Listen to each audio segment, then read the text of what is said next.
Hello, everybody, and today what we're doing is tier listing every single WWE World Champion not from America. Now, WWE is mainly based in the United States of America, and therefore most of its competitors, and once again, therefore, world champions do happen to be from the States.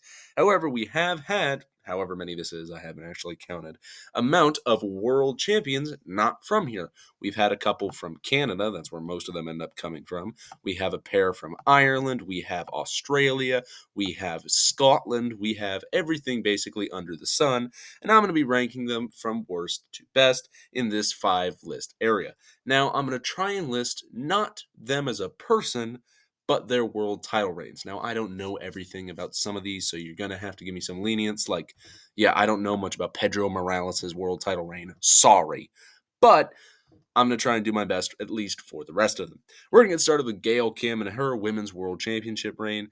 I wasn't really even alive when she was in WWE, so I can't really speak on this. I've heard a lot of good things about it, but the WWE women's division at the time was horrendous, so I'm assuming there was something wrong with it. So I'm just going to put it in good to be nice. That's where most of the ones I don't know much about are going to go, because I don't really know which way they end up swinging.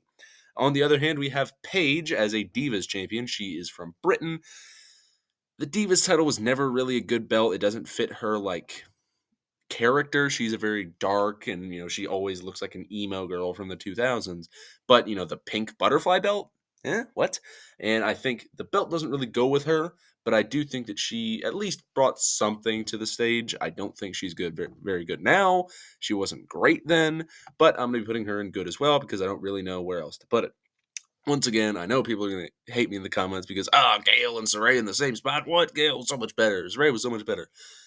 But I don't know a lot about these people. I did not watch WWE from, I've gone back and watched a lot of historical stuff, but anything really between the years of 2006 to 2016, I didn't watch any of, really. So just give me some lenience there.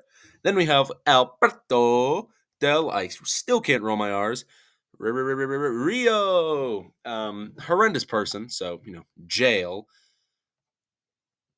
But as a performer, I do think there were qualities there that were good. I don't think you can deny that. And we try and separate the art from the artist here. I don't want to say, imagine you have the best person in the world.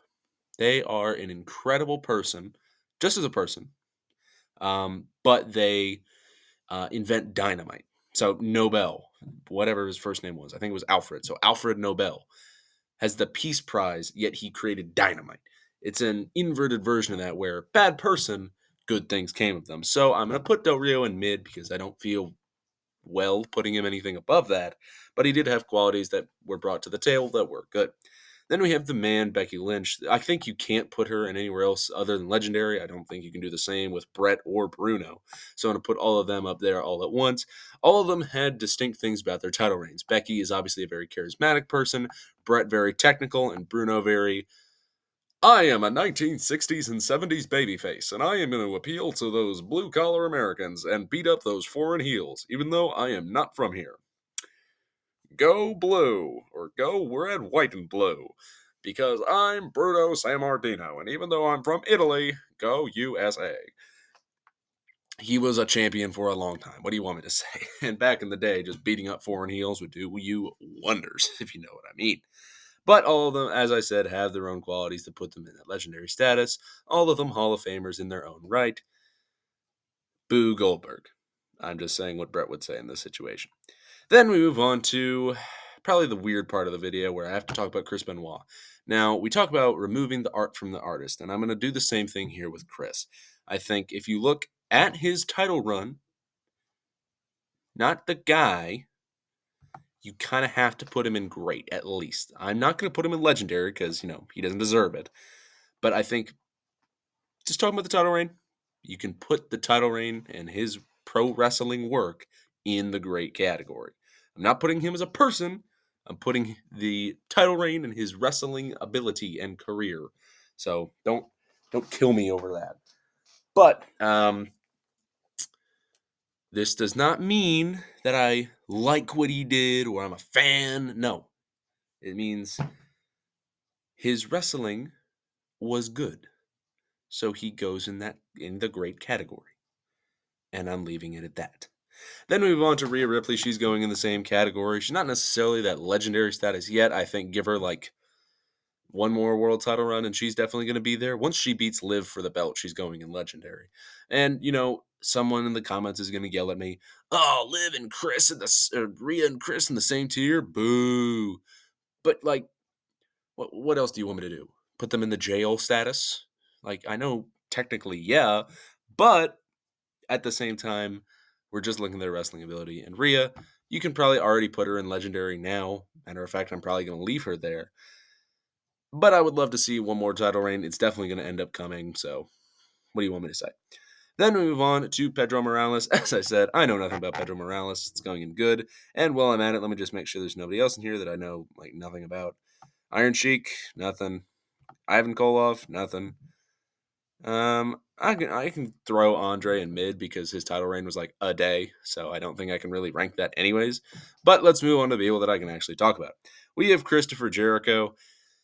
Chris is weird because if you look at his WWE run, awesome. Chris Jericho, he's a pretty freaking good wrestler, good, promo guy, a lot of good stuff. And then you look at his more recent AEW stuff, you're like, really, was he that good? But if we're looking solely at that title reign as a whole, I do think you have to put it in good. I think he wasn't a believable champion at times because he would oftentimes like tap out visibly or get pinned, but there would be some shenanigans to keep him from actually winning or losing the belts. But he did beat Stone Cold and The Rock in the same night, so I don't know what else you want me to say there. Then we have Kane, who has, I think, like 4 title reigns for like 0 days. It feels like he's never been champion that long. But when he has been, he's Kane. I think he's an imposing presence. He's definitely not as good as Undertaker. I really don't like his choke slam, if I'm being honest. I think his choke slam kind of looks lazier because with Undertaker, he'll go up, down. Kane kind of goes like back, down. So when he lifts them up, instead of going like Taker, where it goes in a fluid motion, he goes more like, "Rah." But nonetheless, I can't really hate on him that much. It's still Kane. He'd freaking kill me if he wanted to, so great for him. Then we move on to Jinder Mahal. Jinder's title reign is horrendous. Like, a lot of people defend it. A lot of people say, oh, it's not that bad. And given I didn't watch wrestling at the time, so technically I don't really know anything about it. But, like, just the idea of it and everything I've seen on it is just so awful. It makes 0 sense to me. So Jinder is definitely going to be going in last on this list. Then we have Edge, definitely going to be going in that legendary category. I think you can put Kofi up there as well. And shoot, put Asuka up there. In the same situation of the Becky, Brett, Bruno, all 3 of them in Edge, Kofi, and Asuka have all done their own thing to earn that spot. You have, very good technical worker and solid on the mic as well.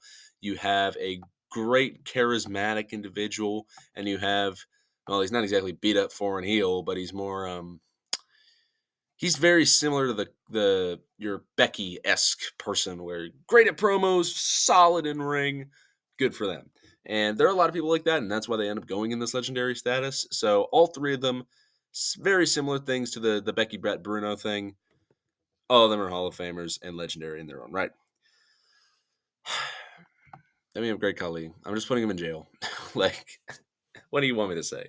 I don't like putting the 2 people that were stereotyped to be Indians in the same status with being of the worst slot, but it was how they were booked that put them there.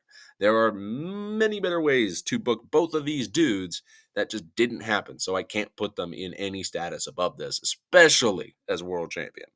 Moving on to Christian, he's also probably going to be going in that legendary status. I think Sheamus can go in great for now because Christian, his world heavyweight title reigns were pretty freaking good. Trish can go up there as well. And Sheamus has had some middling WWE title runs in there. His world heavyweight title run wasn't great, but at the same time has had a few good ones. And, it's Sheamus. You can't really hate the man. And then we have Drew McIntyre, basically his bestest friend. Drew is going in legendary as well. I like a lot of these foreign world champions, even though I do have 4 of them in the bottom 2 tiers. But all of the people in this top tier here have done things in their own right to have earned the legendary status. Trish is your, I am a woman, and I am still very good at wrestling, even in this time when women are not allowed to be wrestling very well because we only get like 3 minutes a match. Drew is. I need to do my accent. Wait. That's more. How do I get my accent? Oi, laddie. Drew McIntyre is a Scottish man, and he beats people up. He not exactly a Belfast brawl like Sheamus, but he beats people up pretty well, I would say. What am I doing? But nonetheless, all of them go in this like great and legendary status. Again, I can't really say much about the first four in the good category. Chris definitely goes there, but otherwise, you can do what you want with those, leave them to your own devices. But this is my list as I can see. Do you agree? Do you disagree? Make sure to let me know down in them comments down below. Make sure you have a good day, good evening, good night, good morning, good on, good ass, good whatever. Make sure to watch any former or future videos on my channel, and goodbye.